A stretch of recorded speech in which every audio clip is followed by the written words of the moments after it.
Listo, nos llegó un cliente con esta cubierta Haceb y intentó sacar el Fisto. Le metió la copa, se le rodó, le metió la pinza, tampoco pudo, y ahora vamos a empezar a extraerlo.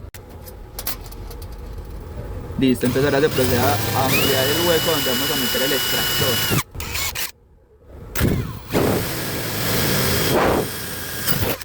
Con mucho cuidado de cuando usted está ladrando, no traspasar el difusor, porque muchas personas lo han traspasado y ya el difusor se daña. El extractor.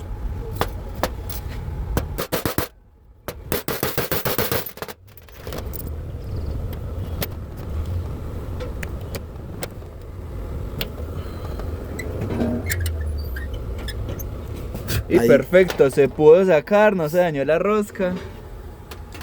Y este es el Fisto que estaba malo.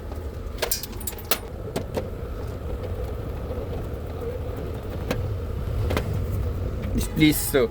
Ya si necesitan cambiar los Fistos, pueden contactarnos